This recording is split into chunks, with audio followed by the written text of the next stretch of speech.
నమస్కారం సార్. నమస్తే సార్, ధనుష్ హీరోగా అండ్ డైరెక్టర్గా చేసిన సినిమా రాయన్ మూవీ సో ఇవాళ ఆడియన్స్ ముందుకు వచ్చింది సార్. మరి సినిమా ఎలా ఉంది, మీ రివ్యూ ఏంటి సార్ ఈ సినిమా పైన? ధనుష్ రాయన్ ధనుష్ డైరెక్షన్లో వచ్చిన సినిమా. ఇది రెండవ దర్శకత్వం. ఫస్ట్ ఆయన పాపాండి అని 2017లో తీశాడు. అదేమో ఒక ఫ్యామిలీ ఎమోషనల్ డ్రామా. ఇది కంప్లీట్గా యాక్షన్ డ్రామాగా చెప్పుకోవచ్చు. సో ఈ సినిమాలో ధనుష్, ఎస్జే సూర్య తను విలన్గా చేశాడు. తర్వాత మన సందీప్ కిషన్ ఒక ఇంపార్టెంట్ రోల్ చేశాడు. కాళిదాస్ జయరాం ఒక రోల్ చేశాడు. అపర్ణ బాలమురళి మన సూర్యతో ఆ మధ్య చేసి ఈమెకి ఆస్కార్ మన అవార్డు, నేషనల్ అవార్డు వచ్చింది. తర్వాత వరలక్ష్మి శరత్ కుమార్, తర్వాత ప్రకాష్ రాజ్, ఇలాంటి మంచి కాస్టింగ్ అయితే ఉంది. ఇక టెక్నీషియన్ విషయానికి వస్తే ధనుష్ ఈ స్క్రిప్ట్ను తనే రాసుకున్నాడు. తర్వాత తనే డైరెక్ట్ చేశాడు. Music A R Rahman, Oscar winner. తర్వాత ఓం ప్రకాష్ కెమెరా చేశాడు. కళానిధి మారన్ సన్ పిక్చర్స్ మీద ఈ సినిమా తీశారు. దీనికి సెన్సార్ ఏ సర్టిఫికేట్ ఇచ్చింది, ముఖ్యంగా వైలెన్స్ ఉందని.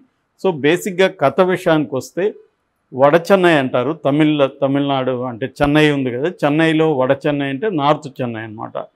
ఈ నార్త్ చెన్నైలో ఒక ఫ్యామిలీ ఉంటుంది. వాళ్ళు చనిపోతారు. వాళ్ళ పిల్లలు ధనుష్ పెద్దవాడు, అతనికి 2 తమ్ముళ్ళు, సందీప్ కిషన్ అండ్ కాళిదాస్ జయరాం. తర్వాత ఒక చెల్లెలు తుషారా అనే అమ్మాయి యాక్ట్ చేసింది. సో ముగ్గురు మొత్తం ఇతనికి చిన్నవాళ్ళు. సో ఈ ముగ్గురిని తను ఎలా చూసుకుంటున్నాడు, తర్వాత తనకు ఒక అన్యాయం జరిగింది తన ఫ్యామిలీకి. ఆ అన్యాయం చేసిన ఒక పెద్ద గ్యాంగ్స్టర్ సిండికేట్, దాన్ని ఎలా ఎదుర్కొన్నాడు ధనుష్ అనేది కథగా విన్నప్పుడు ఇది రొటీన్ కథే. అనేక సినిమాల్లో ఈ రివెంజ్ స్టోరీ, తన ఫ్యామిలీకి అన్యాయం జరగడం, దానికి రివెంజ్ తీర్చుకోవడం అనే కథ మనం చిన్నప్పటి నుంచి చూస్తున్నాం. అది నాటకాల కాలం నుంచి, బ్లాక్ అండ్ వైట్ సినిమాల నుంచి ఇదే కథ ఉంది. అయితే స్క్రీన్ ప్లే ఇంట్రెస్టింగ్గా తీసుకెళ్ళాడు. అట్లాగే ఒక ఇంట్రెస్టింగ్ అండ్ థ్రిల్లర్ యాక్షన్ మూవీగా ప్రజెంట్ చేయగలిగాడు. అయితే వైలెన్స్ ఎక్కువ అయితే ఖచ్చితంగా ఉంది, అందుకని ఏ సర్టిఫికేట్ ఇచ్చారు. కళానిధి మారన్ వాళ్ళు ఇప్పటివరకు వాళ్ళ సినిమాలకి ఏవి ఏ సర్టిఫికేట్ రాలేదని కూడా ఎవరో చెప్తున్నారు. ఏదేమైనా వాళ్ళు ఏ సర్టిఫికేట్కి ఎందుకు ఒప్పుకున్నారంటే కట్స్, తర్వాత అక్కడక్కడ బ్లాక్ చేయడాలు ఇవేవి లేకుండా సినిమాని యాజ్ ఇట్ ఈజ్గా చూపించాలి అనే ఉద్దేశంతో ధనుష్ చేసినట్టుగా అర్థమవుతుంది. యాక్చువల్గా ఇది 14 ఏళ్లకు ముందు రాసుకున్న కథ అని చెప్పాడు. రఘువరన్ బీటెక్ సినిమా టైంలో ఇది, అప్పుడు అది 25వ సినిమా ధనుష్కి, ఇదేమో 50వ సినిమా. సో తన 50వ సినిమాకి తనే డైరెక్ట్ చేయాలి అని ముందే అనుకొని 14 ఏళ్లకు ముందు ఈ కథని రాసుకున్నానని చెప్పాడు. సో మనకు ఓవరాల్గా చూసుకున్నప్పుడు ఈ స్క్రీన్ ప్లే బిగినింగ్ అంతా ఎస్టాబ్లిష్మెంటు, క్యారెక్టర్ల ఎస్టాబ్లిష్మెంటు, థీమ్ ఎస్టాబ్లిష్మెంటు, అట్లాగే ఆ ఏరియాలో ఉండే జీవితం, ఇవన్నీ బిగినింగ్లో ఉంటుంది. కొంత టైం తీసుకున్నాడు బిగినింగ్కి. దాని తర్వాత మిడ్వే నుంచి ఊపందుకుంటుంది. ఇంటర్వెల్ క్లైమాక్స్ ఖచ్చితంగా అద్భుతంగా ఉంది, అదిరిందని చెప్పచ్చు. దాని తర్వాత సెకండ్ హాఫ్లో కూడా అక్కడక్కడ స్లో మూమెంట్స్ ఉంటాయి, వేగం ఉంటుంది. ఎందుకంటే సెకండ్ హాఫ్లో ఫ్లాష్ బ్యాక్ సీన్లు, అసలు ఎందుకు సూర్య క్యారెక్టర్కి తన ఫ్యామిలీకి మధ్య ఏం జరిగింది, ఇవన్నీ సెకండ్ హాఫ్లో వస్తాయి. సూర్య క్యారెక్టర్ కూడా ఫస్ట్ హాఫ్లో పెద్దగా ఉండదు, సెకండ్ హాఫ్లో మనకి చాలా ఇంపార్టెంట్ రోలు. ఒక ధనుష్ తర్వాత సూర్య అనే ఇంపార్టెంట్ రోలు. సో అలా జరుగుతుంది. ఫైనల్గా ఏం జరిగిందనేది సినిమా. అయితే దీంట్లో ప్లస్గా ఫస్ట్ చెప్పుకోవాల్సింది యాక్టింగ్ సైడు. ధనుష్ డైరెక్టర్గా మాత్రమే కాకుండా యాక్టర్గా కూడా దీంట్లో బ్రహ్మాండంగా చెప్పాడు. నిజానికి డైరెక్టర్ కంటే కూడా యాక్టర్ డామినేట్ చేశాడని చెప్పచ్చు. సో అతను మామూలుగానే అతను ఏ సినిమా అయినా కూడా ఆ క్యారెక్టర్లో ఒదిగిపోవడం ధనుష్కి అలవాటైన ఇది. అతను ఒక one of the best performers in India. అతను ధనుష్ చూడ్డానికి సన్నగా బక్కగా అలా ఉంటాడు, కానీ ఆ క్యారెక్టర్లో వస్తే పెరోసియస్ చేయాలంటే పెరోసియస్. అందుకని అతనికి యాక్టింగ్ అంటే నటరాక్షసుడు అని అంటారనమాట తమిళ్లో. అసురన్ అనే పేరు కూడా సినిమా వచ్చింది. సో అలాగా దీంట్లో కూడా అతను విశ్వరూపం ఉంది. రెండవ చెప్పుకోవాల్సింది సూర్య క్యారెక్టర్.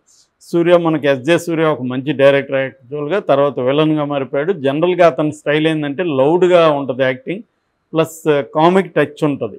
దీంట్లో ఆ రెండూ లేవు, కామిక్ టచ్ లేదు, లౌడ్ లేదు, ఒక సెటిల్గా పర్ఫార్మెన్స్తో వెళ్ళాడు. ఒక డిఫరెంట్ సూర్యని మనం ఈ సినిమాలో చూస్తాం. ఇక మిగతా ఆర్టిస్టులు అందరూ కూడా బాగా చేశారు. అపర్ణ, ఇది ముఖ్యంగా నాకు ఇంప్రెస్ అయింది, తుషార వీళ్ళ చెల్లెల క్యారెక్టర్, అమ్మాయికి చాలా మంచి క్యారెక్టర్ ఉంది, ప్లస్ చాలా బాగా చేస్తుంది అమ్మాయి.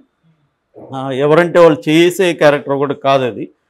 ఈ ముగ్గురు పిల్లల్లో అంటే ఈ ఇద్దరు తమ్ముళ్ళు ఈ అమ్మాయితో పోల్చినప్పుడు ఇద్దరు తమ్ముళ్ళ కంటే కూడా ఈ అమ్మాయికి మంచి క్యారెక్టర్ వచ్చింది, దాన్ని చాలా బాగా పెర్ఫామ్ కూడా చేసింది. అట్లాగే మన సందీప్ కిషన్ అతనికి ఇచ్చిన స్థాయిలో అతను బాగానే చేశాడు. ఇక మిగతా ప్యాడింగ్ ఆర్టిస్టులంతా కూడా అపర్ణ బాలం ఆమె సందీప్ కిషన్ లవర్గా చాలా బాగా చేసింది. సో మిగతా అంతా పర్ఫెక్ట్గా ఉన్నాయి. సో అది రెండవ పాజిటివ్ అంశం వచ్చి ఏఆర్ రెహమాన్ మ్యూజిక్. నిజానికి సెకండ్ హీరోగా ఏఆర్ రెహమాన్ చెప్పచ్చు. ఏఆర్ రెహమాన్ బ్యాక్గ్రౌండ్ స్కోర్ ఈ సినిమాకి చాలా చాలా ప్లస్ అయింది. అంటే మళ్ళీ ఒక మన వింటేజ్ ఏఆర్ రెహమాన్ని ఈ సినిమాలో చూడొచ్చు. పాటల పరంగా బయట విన్నప్పుడు అంత ఎఫెక్టివ్ లేవు, కానీ స్క్రీన్ మీద మాత్రం పర్ఫెక్ట్గా ఉన్నాయి. అక్కడ మనకు చూడడానికి కూడా బ్రహ్మాండంగా ఉంది. ఆ ఊపు కానీ తీసిన పద్ధతి, థియేటర్లో విజువల్స్ పడే పరిస్థితి అయితే ఉన్నాయి. ఏఆర్ రెహమాన్ ఖచ్చితంగా మళ్ళీ కంబ్యాక్ సినిమా అని చెప్పుకోవచ్చు. సో మ్యూజిక్ బాగుంది. ఇక కెమెరా వర్క్ గురించి కూడా దీంట్లో ప్రత్యేకంగా చెప్పాలి. ముఖ్యంగా వడ చెన్నై అనేది తమిళనాడులో, మన చెన్నైలో ఎక్కువగా క్రైమ్ ఉన్న ఏరియా. ఆ ఏరియా మనకి ఇక్కడ ధూల్పేట ఇవి చెప్తుంటారు కదా, అలాగా సారా వ్యాపారం కానీ అనేక రకాల బ్లాక్ మార్కెటింగ్ వ్యవహారాలంతా అక్కడ జరుగుతుంటాయి. దాన్ని బ్రహ్మాండంగా ప్రొజెక్ట్ చేయగలిగాడు. కెమెరా వర్క్, లైటింగ్ చాలా బాగుంది. అంటే ఒక గ్యాంగ్స్టర్ రాగా ఉండే ఒక గ్యాంగ్స్టర్ సినిమా ఎలా ఉండాలి అనే దానికి రెడ్డిష్ టోన్లు వాడడం కానీ అవన్నీ చాలా బాగా చేశారు. అందుకు కెమెరా వర్క్ను కూడా మెచ్చుకోవాలి. అట్లాగే సెట్లు అసలు ఇవి సెట్ అనేది మనకి ఎక్కడ తెలియని కూడా తెలియదు. వాళ్ళు చెప్పారు కాబట్టి సెట్ అనుకుంటున్నాం, కానీ సెట్ అనేది తెలియదు. అంత బాగా సెట్ వర్క్ ఉందన్నమాట ఆ ఏరియా అంతా కూడా. సో ఎడిటింగ్ కూడా క్రిస్ప్గా ఉంది. 2 గంటల 20 నిమిషాల్లో ముగించారు సినిమాని. మనకి ఓవరాల్గా తీసుకున్నప్పుడు అక్కడెక్కడ కొంత స్లో అనిపించినా ఓవరాల్గా ఎక్కడ మనం ఒక బోర్ ఫీల్ అయ్యి ఆ లెంగ్త్ లేదు, చాలా షార్ప్గా ఉంది. ఎడిటింగ్ కూడా మెచ్చుకోవాలి. అంటే టెక్నికల్గా ఇది మంచి మూవీ అని చెప్పొచ్చు. ఇక మైనస్ పాయింట్లు చెప్పాలంటే రెగ్యులర్ స్టోరీ ఒకటి, ముఖ్యంగా ఫ్యామిలీ డ్రామా ఏదైతే ఉందో అది మనకి చాలా సినిమాల్లో ఒక అన్న తన తమ్ముళ్ళ కోసం చెల్లి కోసం ఎట్లాంటి త్యాగాలు చేశాడు, ఇవన్నీ కూడా మనం బ్లాక్ అండ్ వైట్ కాలం నుంచి చూస్తున్నాము. అదే దీంట్లో ఉంది. సో ఇవి కొంత మైనస్ అని చెప్పలేం, కానీ రొటీన్ ఇదైతే చెప్పచ్చు. ఓవరాల్గా ధనుష్ మాత్రం డైరెక్టర్గా తర్వాత పెర్ఫార్మర్గా ఈ రెండిట్లో కూడా బ్రహ్మాండంగా మార్కులు సంపాదించుకున్నాడు. చాలా బాగా చేశాడు. మళ్ళీ ఒక వెట్రిమారన్ సినిమా చూస్తున్న ఫీలింగ్ అయితే నాకు వచ్చింది. ఎందుకంటే తను వెట్రిమారన్తోనే ఎక్కువ అసోసియేట్ అయ్యాడు. సో వెట్రిమారన్ కనబడతాడు. తర్వాత వీళ్ళన్న సొంత అన్న మన సెల్వరాఘవన్, తను కూడా one of the finest directors in India. తను తీసిన పుదుపేటై ఛాయలు కూడా దీంట్లో కనబడుతుంది. పుదుపేటై అని ధూల్పేట అనే తెలుగులో వచ్చింది. ఆ పుదుపేటై స్టైల్ కూడా కొంత కనబడుతుంది. బట్ ఈ స్క్రిప్ట్లో కానీ డైరెక్షన్లో కానీ అతను ఇన్వాల్వ్ కాలేదని చెప్పాడు. యాక్టింగ్ ఒక మంచి రోల్ చేశాడు. ప్రకాష్ రాజు అతను ఒక రకమైన ఈక్వల్ రోల్స్ ఉంటాయి. అతను చాలా బాగా చేశాడు. తర్వాత వడ చెన్నై అని ధనుషే యాక్ట్ చేసిన వెట్రిమారన్ సినిమా ఉంది. దానికి కూడా పోలికలు కనబడుతున్నాయి అన్నమాట. అంటే మనకి ఇటువంటి ఒక రియలిస్టిక్ రాగా ఉండే గ్యాంగ్స్టర్ మూవీసు, ఇదంతా కూడా నాకైతే favourite all time Martin Scorsese Hollywood. So ఆయన ఛాయలు పుదుపేటలో కూడా కనబడతాయి. కొన్ని హత్యలు అయితే మార్టిన్ స్కార్సెసే సినిమాల్లో నుంచే పెట్టినట్టుగా ఉంటుంది పుదుపేటలో.